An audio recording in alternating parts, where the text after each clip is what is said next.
Welcome to Ben Franklin's World, a podcast about early American history with Liz Covart. The study of history is key to understanding who we are and how we can affect a better future. Ben Franklin's World will introduce you to historical people and events that have impacted and shaped our present-day world. And now, here's your host, Liz Covart. Hello, and welcome to episode 29 of Ben Franklin's World, the podcast dedicated to helping you learn more about how the people and events of our early American past have shaped the present-day world we live in. Each week, we sit down with an historian to discuss their unique insights into our early American past, so we can learn more about who we are and how we can affect a better future. Trivia time. Can you name the battle that took place between the United States Army and the Miami Confederacy on November 4, 1791? This is a trick question. No one can name the battle that took place on November 4, 1791, because the victory has no name. Colin Calloway, professor of history and Native American history at Dartmouth College, joins us to discuss how American settlement in the Ohio Valley led to the victory with no name and the Native American defeat of the First American Army. During our conversation, Colin will reveal information about the Old Northwest Territory, its location, and its quick settlement after the American Revolution. Details about how Americans and Native Americans negotiated for land after the United States achieved independence. And how the Native American warriors of the Miami Confederacy came to rout the First United States Army and the lessons that the United States took away from its colossal defeat. So let's get into this interesting investigation. Allow me to introduce you to Colin Calloway. With tidings and wisdom to share about our early American past, here is this week's special guest. Colin Calloway is the John Kimball Jr. 1943 Professor of History and Native American Studies at Dartmouth College. He has published 9 books, including Pen and Ink Witchcraft, Treaties and Treaty Making in American Indian History, and, most recently, The Victory with No Name, the Native American Defeat of the First American Army. Welcome to Ben Franklin's World, Colin. Thank you, Liz. Pleasure to be here. I have to say, The Victory with No Name is a really provocative title because we don't normally think of military victories as being nameless, do we? That's right, and it's one of those battles, I should say, that gets assigned a name as a defeat, like Braddock's defeat and Sinclair's defeat, which of course gives it a lopsided dimension and deprives one side of any credit, if that's the right word, for the outcome of the battle. Well, we are going to talk pretty in depth about this battle, but before we dive in, would you tell us a bit about yourself and how you came to your interest in Native American history? Well, born and raised, grew up in the north of England with an English father and a Scottish mother, so I suppose that put me on some kind of cultural borderland. But I think, and I've obviously been asked this question a lot over the years, I think as a non-American, as a European, a Brit, doing American history, the thing that most intrigued me about American history was the presence of Native American people. But certainly at that time, most of the American history books that I read did not include Native American people. So that seemed to me a huge omission. So as a non-Native person doing this kind of work, I tend to think of myself as somebody who's doing American history with Indians in it. And I think that that's an important thing to do because in lots of ways, the history of this nation doesn't make much sense without including Native Americans. So let's get into this battle. So the Victory with No Name took place on November 4th, 1791, and it involved about 1,400 United States Army soldiers led by Arthur Sinclair and many Native American peoples who had formed a confederacy to protect their lands and families and the Old Northwest Territories. Colin, would you provide us with a brief overview of where the Old Northwest Territory was and what prompted Anglo-Americans to begin settling it not long after the United States achieved independence? Basically, the Northwest Territory is that territory north and west of the Ohio River. The Ohio River had been designated as a kind of boundary between Indian and white settlement at the Treaty of Fort Stanwix in 1768. And through the Revolution, Indian people had kind of fought to maintain that, that boundary. After the Revolution, when the United States is independent but broke, it obviously is looking to the western lands that have been conveyed to it by Britain as an area for expansion by settling and selling these lands, what the government called public lands. You can fill the nation's coffers, you can function as a government, all those kinds of things. The Northwest Territory kind of channels government's attention, of course, because after the Revolution, the northern states who had claims to western land are the first to relinquish those claims to the federal government. The southern states, like Georgia, for instance, which did not give up its claims until 1802, held on to theirs.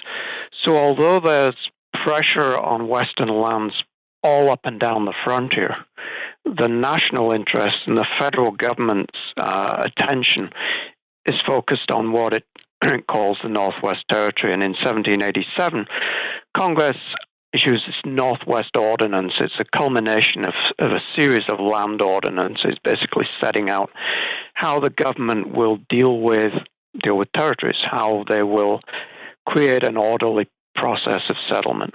And the Northwest Ordinance of 1787 kind of sets the blueprint for national expansion. It explains how territories will eventually become states. And out of this area called the Old Northwest, eventually a half dozen states enter the Union: Ohio, Illinois, Indiana, Michigan, etc. The United States government laid out how they wanted the Old Northwest Territory to look like, how they wanted to settle it. But this land was not devoid of peoples. And one of the things that fascinated me about your book was your description of just how many Native American groups are living in that territory. And many of them didn't seem to have ancestral ties to the land. They just ended up there, like the Haudenosaunee or Iroquois peoples who had once lived in New York. So, Colin, would you describe how the United States' victory and the War for Independence affected the lives of Native American peoples in the 13 former colonies, and how and why so many of them came to settle in the Ohio Valley and Old Northwest Territory? Yeah, and I'll maybe take the second portion of the question first, because the Ohio Valley and the Ohio Country is a fascinating region of Native American history. It had been a center of Native population from time immemorial, I guess, as far as we can tell. But in about the middle of the 17th century, when there's a tremendous upheaval in Indian country under the impact of trade wars and disease, there's outmigration from that area. And so the Shawnees in particular, we can trace going south, east, and west into different directions. Certainly by the middle of the 18th century, they've come home. Most Shawnees are back in south central Ohio. They're joined there with Delaware people who've been pressured west from Delaware, New Jersey, Pennsylvania. They're joined there by Haudenosaunee people, members of the Iroquois Confederacy, particularly Senecas and Cayugas who've moved into that area, and the Haudenosaunee, the Iroquois Confederacy, has a sort of residual claims to influence over the area. There are Wyandot or Wendat people in the northern part of the region around what is now Detroit, Sandusky, who are migrants from what was formerly the Huron Confederacy. There are Miami people drawn into the area from the west, looking to connect more directly with traders from Pennsylvania and Virginia. And so this is a multi-ethnic, multinational arena. And so when the United States pushes into that area, it's not just dealing with Indians, it's dealing with a multiplicity of tribes and nations, all of whom have, if you like, their own foreign policies, which they conduct not only in dealing with the United States, but also in dealing with other Indian nations. And during the Revolution, of course, these people had been fighting to protect their homelands and had formed a coalition of sorts, often with the allegiance of the British. They made common cause with the British, most of them. And for these people, this was not, I think, a choice. They were not driven by any love of King George, but rather by a realistic appraisal of their situation, that the British Empire, for all of its faults, and there were many, had, at least with the proclamation of 1763, for instance, attempted to restrain the flood of settlement onto Indian land. From what Indian people could glean by the outbreak of the American Revolution, the Americans, rebels, if you like, were inclined to do quite the opposite. In fact, many of the people who were most vocal in demands for independence were people who wanted to throw off those British restraints and have open access to Indian land. So the British defeat in the Revolution was, for many Indian people, and they described it as this, a disaster, because it opened the floodgates. It seemed to them that it opened the floodgates for American expansion into what was their homelands. It seemed that after the war, many Americans, governments, especially in places like New York, they worked to dispossess the Native American peoples of their lands. But it also seemed like the United States government and other state governments made an attempt to purchase land from Native American peoples. Could you tell us what these negotiations were like? Were the Americans actually trying to deal fairly with Native American peoples?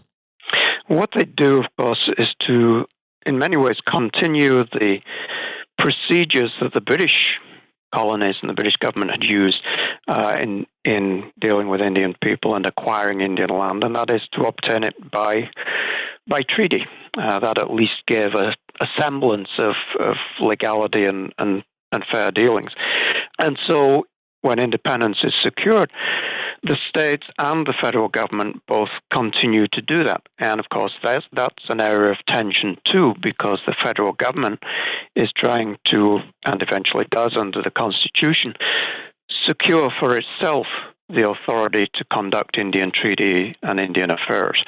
The states tend to be defensive of their rights, tend to be more aggressive very often in their dealings with Indian peoples. The federal government at first takes the stance that by having defeated Britain, it has acquired the Indians' lands as defeated allies of Britain by right of conquest. But that causes quite a few problems. It causes considerable resentment. The treaties that are made in that way tend to be dictated treaties that Indians disavow. And so Henry Knox, who was Secretary of War at the time and person primarily responsible for Indian affairs, and George Washington, both look towards a more honorable way of dealing with Indians. And they use that term decidedly because what they are concerned with is national honor as well as a more humanitarian approach to Indians. And they try to make this process more fair, more equitable. And I think, having read through their correspondence, and I've read through it quite a lot, quite closely, I think from our perspective today, it's very easy to dismiss this as hypocrisy. I get the sense that they actually are struggling to do the right thing. The problem is, of course, that their whole policy is predicated on the certainty that Indians will and must give up their land. So when Washington and Knox talk about a reasonable peace and a fair peace, it's one that involves Indians giving up their land. The terms might be reasonable, but you're still going to give up the land. And of course, for Indian peoples, the land is something different. It's not just a commodity to be measured and bought and sold. It's a source of identity, a source of culture, and a homeland. So the very fact that Indian people are going to refuse to give up their land means that they will refuse these just terms that will be offered them, and that will open the way for conflict, and that conflict will therefore be just because the United States has done everything it can to obtain peace, but the Indians refuse that peace. So it's a kind of tortuous path to war, but I think it's one in which the founding fathers, if you like, are trying to chart a course that is fair, but they never have a chance because their bottom line is always, we must have Indian land. The Native American peoples who had settled in the Old Northwest Territory seem that they have dealt with the Americans before. There's a long history of dealing with Euro-American settlers and land. And surely they received this vibe from the Americans that we're going to get your land whether we pay you for it or take it from you. Did they ever attempt to form a united front against the United States as the 13 colonies once had against Great Britain? Yes, they did. And in fact, of course, confederating, it was nothing new in Indian country. I mean, you have the model of famous model of the Iroquois Confederacy, and Indian nations and tribes had come together before in effective united action. The Pontiac's War in 1763, for instance, and during the American Revolution, there was an extensive alliance of Indian peoples. In the assault on the Northwest Territory, in meeting the assault on the Northwest Territory, Indian people kind of inevitably have to form a coalition because of the nature of the inhabitants of that territory. As we said before, there's a variety of different Indian nations there.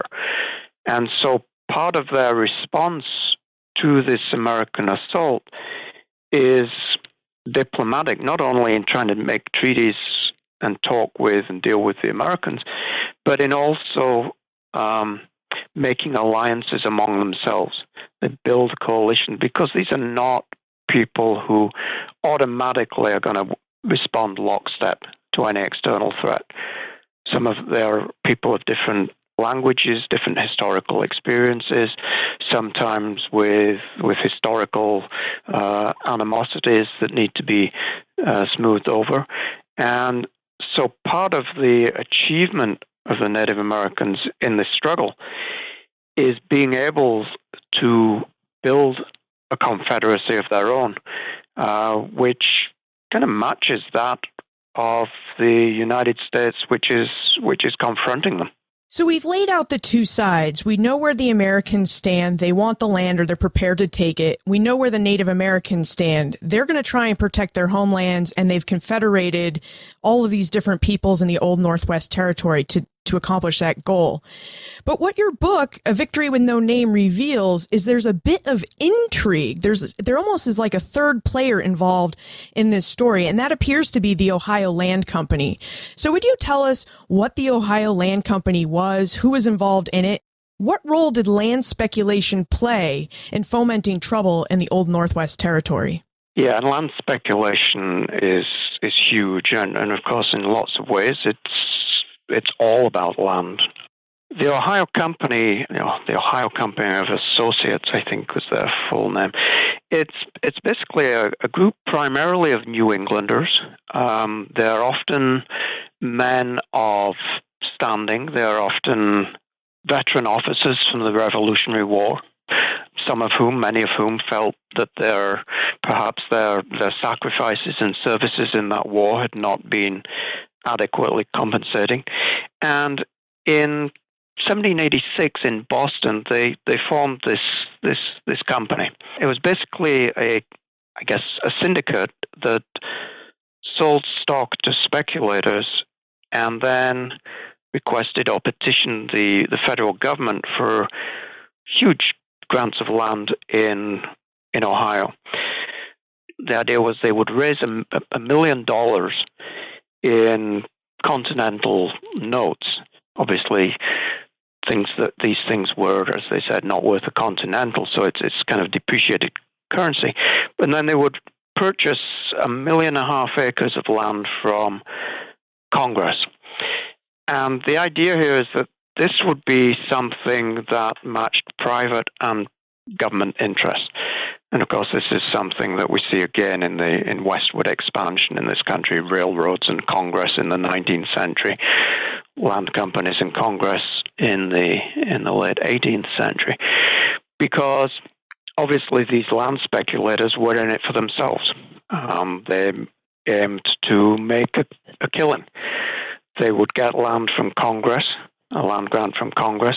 They would then be able to sell or rent that land to settlers, to immigrants who went west. But they were able to propose this to Congress having a receptive ear, because how they saw the settlement of the Northwest was how Congress and Washington, the people in government, saw it. South of the Ohio, when they looked at places like Kentucky, they saw bloodshed and confusion and a scramble for land.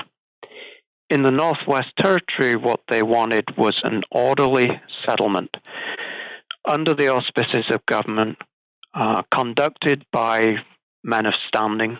Kind of the idea, I think, was to replicate the model of the New England town, settling families on plots of land in an orderly manner.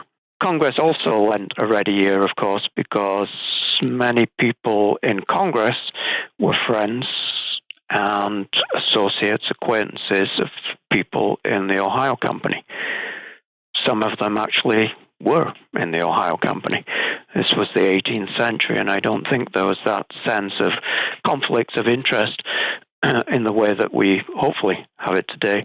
This was the idea that these were gentlemen of reputation, respectability, and whether they were in the private sphere or the public sphere, they were acting in the good of the country. So when we think of the American frontier, of course, our image is one that, movies and I guess often politicians have perpetuated, that it's individual families wresting a living from a wilderness environment. And I suppose, and of course to some extent that's true, but back of it, there's very often these land companies who are the people who are really out to make the money. And they're the people who have influence in government and who can kind of shape government policy. And as I argue in the book, can push for a military solution to the difficulties that are arising in the Ohio, because unless the quote-unquote Indian problem is resolved, they're not going to make their fortunes on these lands in which they're speculating. You need to resolve this conflict before you can start selling and renting land to settlers. At the same time, you need to resolve this conflict so that you can get that process underway. And if you can't do that, then there will be squatters who will be settling on those lands that you hope to be able to legally rent and sell to settlers.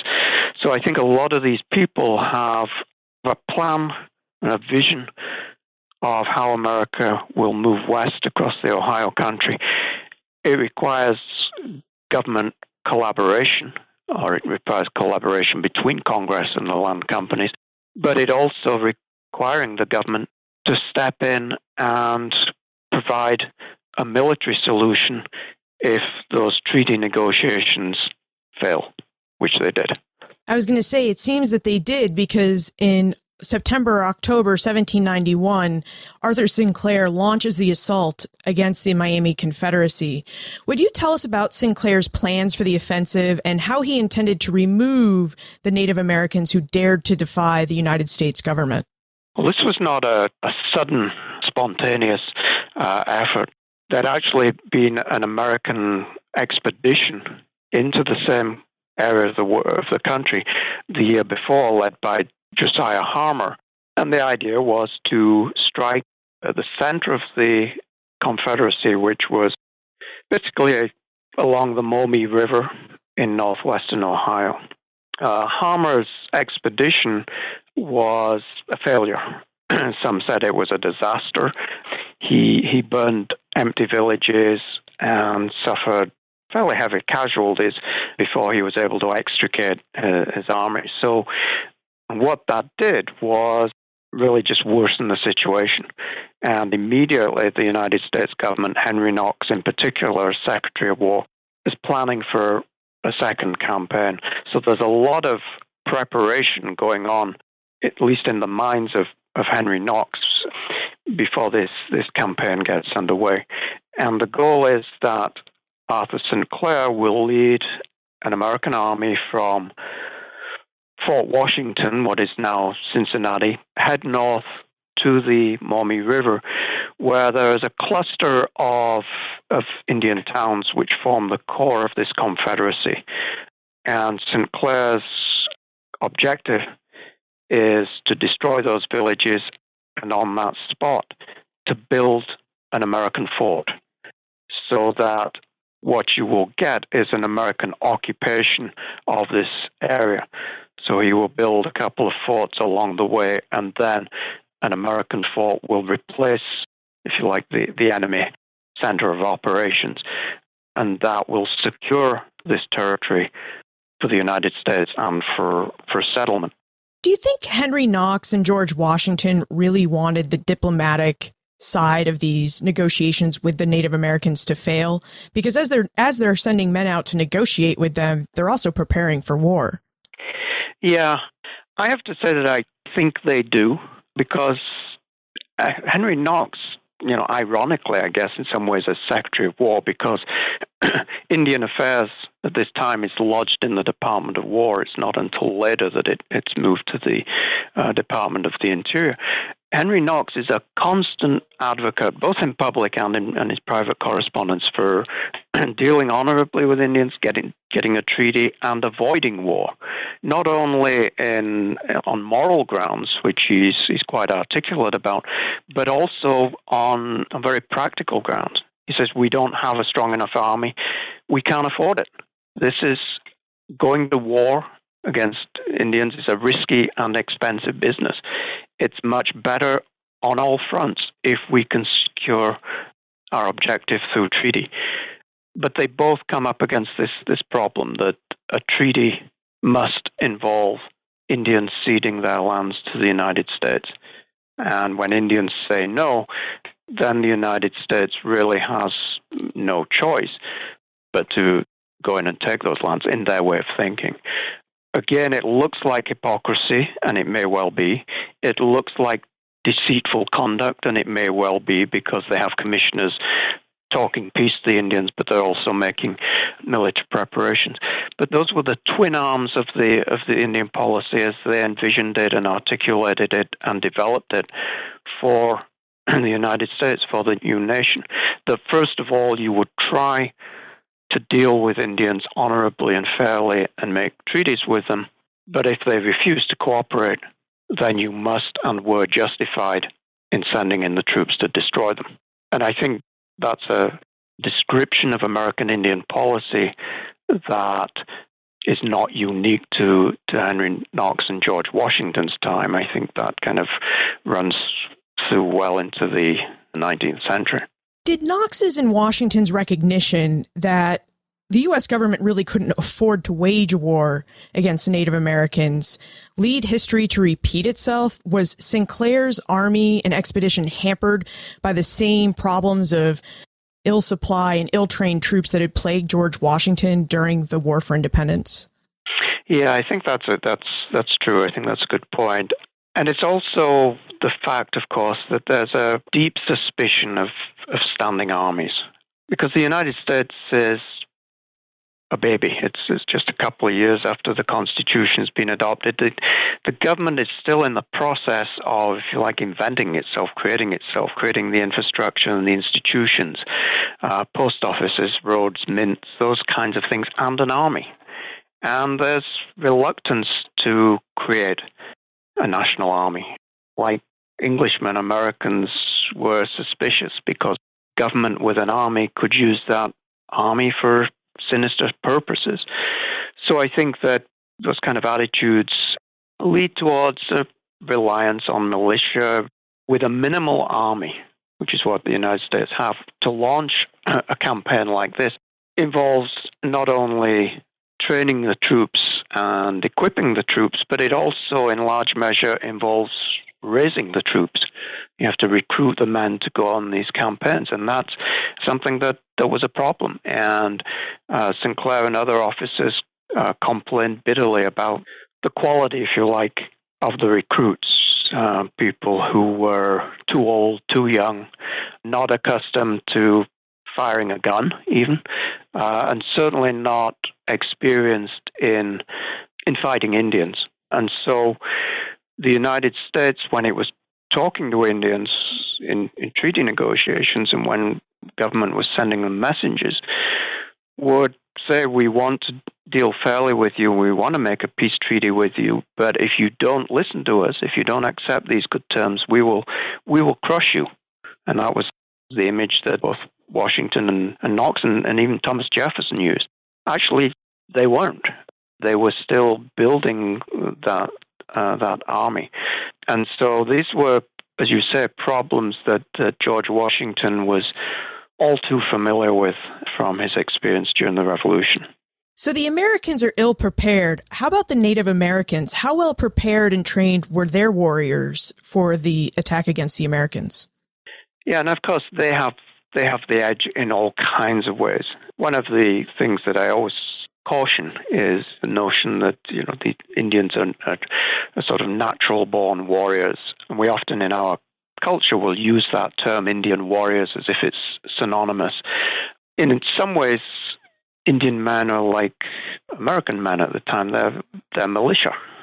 They're not professional soldiers. They're not at war all the time. For them, war is an unnatural state of affairs. It's something for which you prepare ritually and from which you return through important rituals of purification, etc. Having said that, of course, they are fighting for their homeland. They are fighting in their own environment. And they are, many of them, experienced fighters. The leaders of this coalition were men who had been fighting the Americans during the Revolution. Many of the warriors had that experience. I see it as a greater collective will. One of the things I wonder about as I'm reading the reports and the documents from this battle is, who stands to win from the American side? Is this a rich man's war and a poor man's fight? You don't have those questions from the Native American side. This is an invasion of their homeland, a direct threat to their villages, their families, their way of life, and their independence. So I think in all kinds of ways, not only are they better trained, more experienced, better equipped, but they are, perhaps psychologically and also in spiritual ways, better prepared for this conflict. So the conflict that leads to the victory with no name takes place on November 4th, 1791. And it almost seems that the Native American offensive, it's the Native Americans who attacked the Americans, surprised the Americans. I believe there were descriptions of men coming out of their tents and didn't know what was going on because it just caught them off guard. So would you tell us about the battle? How many combatants did each side have, and what sorts of warfare did they employ? What's interesting, one of the fascinating things reading the journals of the officers as the American army is advancing, and reading them, of course, with hindsight, knowing what's coming, is that they record sightings of Indians. Indians run off horses, there's a few skirmishes, Indians kill a soldier or two, but they keep insisting that the Indians don't know they're coming, and that their progress is kind of unseen. In fact, of course, the Indians are monitoring this. This is a huge lumbering army making a tremendous racket with all of the appendages that an 18th century army had, hacking its way through the woods. Of course, the Indians knew it was coming. And when Sinclair makes camp that night, the night of the 3rd, he thinks that he's within striking distance of the Indian villages, and that the next day, with a forced march, he'll get there. In fact, the Indian army is waiting 2 or 3 miles away. And during the night, they advance so that they are in position for an attack at dawn the next morning, and they attack in crescent formation. And they take the Americans completely by surprise. They hit militia who are encamped across a creek, send those guys scurrying back into the American lines, which are positioned on a kind of low hill, and chaos ensues. The Americans, as you say, they're taken by shock. People are coming out of tents, leaving their breakfast, officers shouting commands, etc. While this is going on, the Indians are very rapidly going down the sides, right? The horns of that crescent, if you like, they envelop the American encampment. And the Indians are picking off the officers and picking off the artillery crew. This is not a haphazard, wild, if you like, quote-unquote, savage attack. This is a carefully prepared and orchestrated assault. And it creates total confusion in the American lines. Remembering, of course, that many of these guys have never been in combat before. They've arrived here exhausted, ill-prepared, ill-supplied, and they're totally out of their element. And yet they kind of hold it together for 2 or 3 hours. There are bayonet charges to try and dislodge Indians. And, of course, all that happens with the bayonet charges that, yes, they do dislodge the Indians. The Indians retreat in advance of the bayonet charge, and then the bayonet charge has kind of got nowhere to go, and it peters out and has to then retreat back to the lines with the Native Americans on its heels.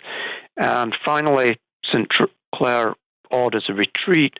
The army heads back the way it had come. One of the officers said it was like a mob running at a fair. It turns very quickly into a rout, and it's a complete victory for the Native Americans and a complete disaster for the United States. Remembering, of course, what we said before, that this is actually the only army that the United States has at that time.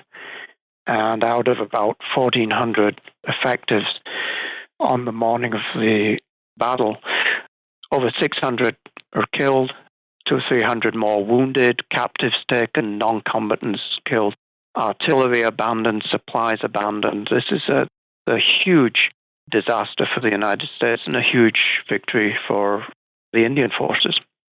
Wow, that really is a rout.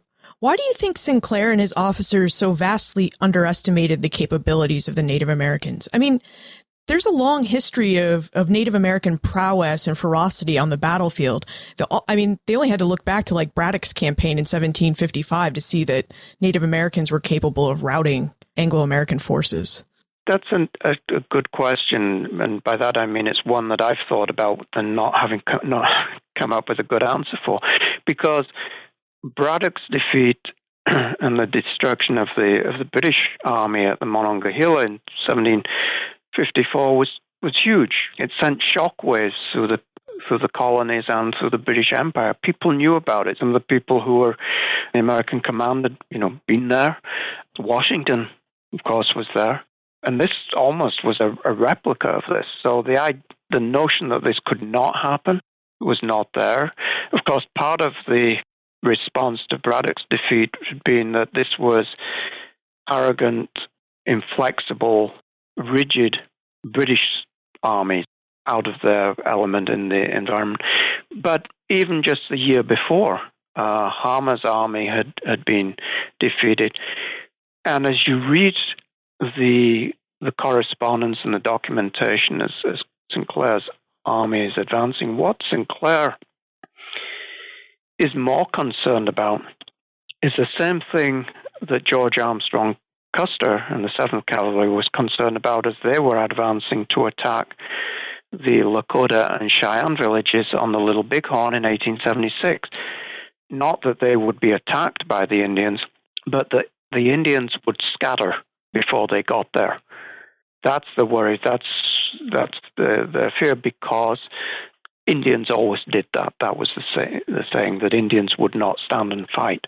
And what you're trying to do is catch them in a situation where they would stand and fight, because in those situations, so the thinking went, professional, organized, disciplined armies would always win. But as you say, there's plenty of examples where that didn't happen. And so on one level, I think you have to put it down to there's an element of racism here, right? They're Indians.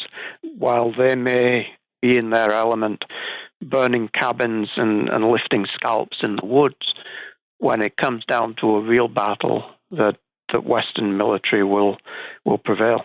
The title of your book, The Victory with No Name, kind of foreshadows how the United States would respond to this. Well, it was such a rout, we don't want to remember it.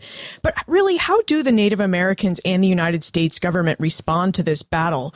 I mean, do the combatants ever seek to obtain peace with one another? Yes, in fact, the aftermath of the battle sees a flurry of peace initiatives, particularly from the United States, who have to do a number of things. One thing they have to do is make sure that the Iroquois of New York don't join this Indian coalition wholeheartedly. Some Ohio Iroquois were there, some Canadian Iroquois were there, but by and large, the Iroquois League had not been involved, and the fear was that if that happened, this would be an impossible situation for the United States. So there are American delegates, emissaries go to Iroquois country. Iroquois chiefs visit Washington and Philadelphia. At the same time, the United States sends peace initiatives to the Western tribes, to the people who've defeated them, to talk peace. And again, you can look at this as either a legitimate attempt to fashion a peaceful solution, or as really an attempt to buy time while the United States rebuilt its army. And I think it's Thomas Jefferson who basically says that that's what it is, right? When the peace initiatives fairly says, well, okay, we've done what we needed to do to convince our citizens that we were in earnest trying to make peace. The Indians have turned us down, and now we can unleash this new army on them. From the Indian perspective, they are the victors. They've now turned back two American armies, and they've totally destroyed the second of them. So it's really not incumbent upon them to go cap in hand to the United States and ask for peace. But of course, this is a coalition, and like all coalitions, it's vulnerable to fracture. And like all colonial powers, the United States is well aware of the potential for divide and rule or divide and conquer strategies. And so when the United States makes offers of peace, you don't get a monolithic Native American response, because different groups within the Confederacy have different ideas. The Shawnees and the Miamis, who have been kind of the hardliners in the Confederacy, basically say, we've been fighting for the Ohio River as the boundary. That's the only peace we will accept. Other groups say, well, maybe we could accept a compromise. Maybe we could give up the Ohio River and draw a boundary line at the Muskingum River. So these divisions creep in among victorious Indian groups. Some Indians who've come from farther afield and are not immediately threatened probably will have returned home after the battle. This was a huge victory, and so they would then go back to their homes and villages, and they need to be kind of resummoned when another American army comes. This is a battle that causes huge concern. Embedded in the newspapers, there were congressional investigations, all these kinds of things.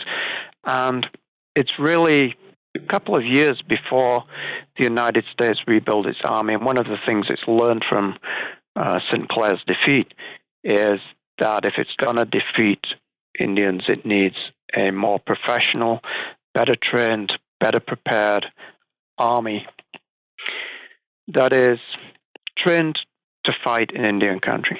And Washington appoints a new general, General Anthony Wayne, to build that army. The army is reorganized. The financing of the army is upped. It it really, I think, changes the way in which the United States understands it needs to wage its wars against Indians. And so when those peace initiatives, those peace talks, whether they were legitimate and fully intentioned or not, when they fail, then a second army, Anthony Wayne's army, advances into Indian country. And by that time, the Indian coalition is already weakened, right, because of these divisions. And 3 years later, at the Battle of Fallen Timbers in 1794, Anthony Wayne is able to secure the victory over the Indian coalition that Sinclair had failed to achieve in 1791. Now that you've provided us with a conclusion to that story, let's move into the time warp. This is a fun segment of the show where we ask you a hypothetical history question about what might have happened if something had occurred differently, or if someone had acted differently.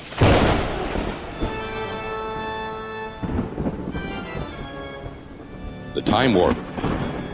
Historians can't predict the future, but they can speculate about what might have been. So, Colin, are you prepared? Because I may muck your story up just a little bit with this hypothetical history question. Okay. In your opinion, what might have happened if the British had not forsaken their Native American allies in the Treaty of Paris, 1783? Would relations have been different between the United States and Native Americans? Would a provision for Native Americans in that treaty have altered the history of the settlement of the Old Northwest Territory? Yeah, it's kind of... these are questions that historians often shudder at or evade. But it's a question I've thought about a lot. And of course, being British, I'd like to think that the answer was yes. If Indian country had remained part of the British Empire, things would have been different.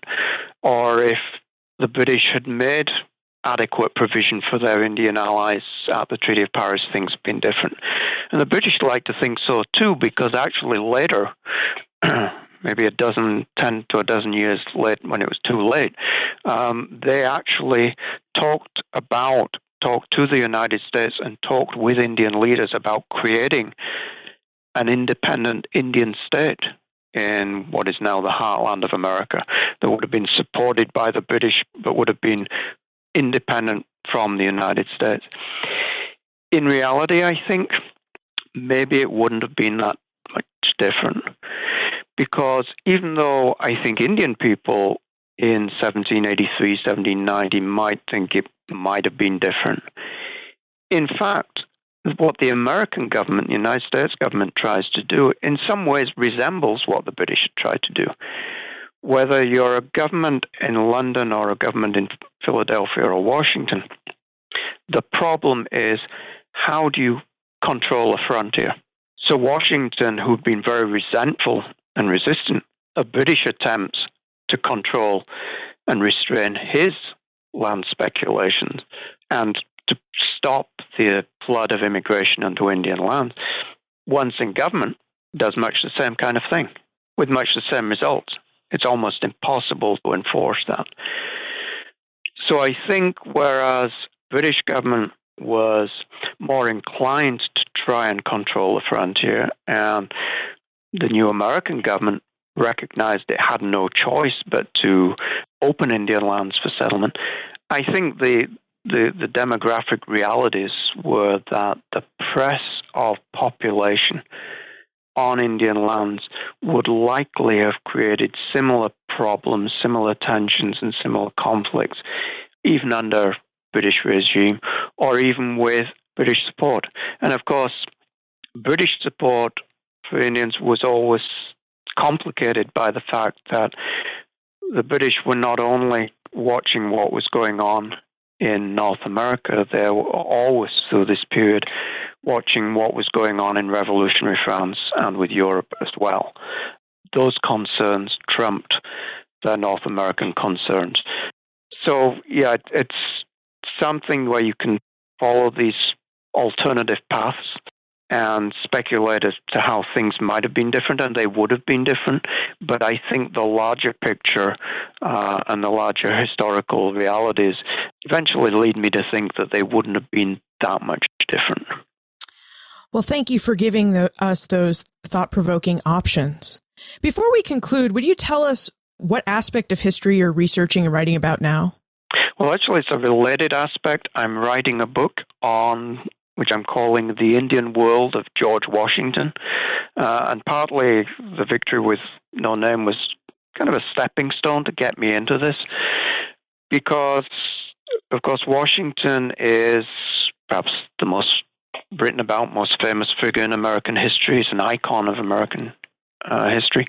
There are lots of biographies of Washington, but very few pay much attention to Native Americans and the role of Native America in shaping the life of Washington, and thereby in shaping the life of the nation that he helped create. And the Washington's correspondence is full of information, materials, documents on Native Americans, because, of course, Washington was, from almost cradle to grave, obsessed with Western lands, and those Western lands were Indian land. He met just about every prominent Native American leader in his time. He was a key figure in the French and Indian War. During the Revolution, he sent armies into Indian country. As I document in this book, he lost an army in Indian country. He's a key player in forging a national Indian policy.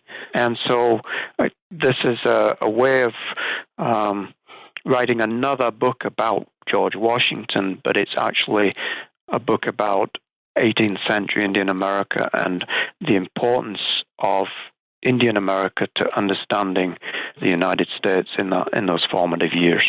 That will certainly be an interesting view, not only of Washington, but of Indian country. So best of luck to you on that. Where is the best place to look for more information about you, your work, and how to get in contact with you? You can get some information on me by simply accessing the websites of the History Department or the Native American Studies program at Dartmouth College. I'm a joint appointment. I teach my courses are cross-listed. They count for both. So that's one way. And the best way to contact me is probably by email, which is quite simple. It's simply colin.callaway@dartmouth.edu. And we'll include links to those places in the show notes page for this episode. Well, Colin, thank you so much for bringing back this battle into our collective memory. It offers not only a great window into viewing how the West was settled, but really into how the young federal government worked and what it was thinking. So thank you so much. Thank you, Liz. It's my pleasure. Long before 1791, Native American warriors had proven their prowess on the battlefield. And yet, hubris caused both Europeans and Americans to repeatedly underestimate their military abilities. This overconfidence cost both groups time and again. It cost Britons their lives in 1755 during Braddock's campaign, and about 1,000 American lives during the victory with no name, the Battle along the Wabash in 1791. Colin also made some very interesting points about how the early United States conducted its diplomacy with Native American groups. George Washington and Henry Knox wished to deal fairly with Native American peoples, and yet they also negotiated knowing that if the Native Americans refused to cede their land to the United States, the government and its military would take their land by force. You can find more information about Colin, his book, The Victory with No Name, plus everything we talked about today on the show notes page for this episode. You'll find it all at benfranklinsworld.com/029. Have you told your friends, family, and fellow history lovers about Ben Franklin's World yet? Please help us bring Ben Franklin's World to the attention of our fellow history lovers by telling them about this podcast. Word of mouth is still the best way for us to make Ben Franklin's World visible and findable to our fellow history lovers. Finally, why do you think the battle along the Wabash has remained nameless and has been lost from our collective historical memory? Email me your answers, liz@benfranklinsworld.com, or tweet me @LizCovart. And remember, never leave till tomorrow that which you can do today.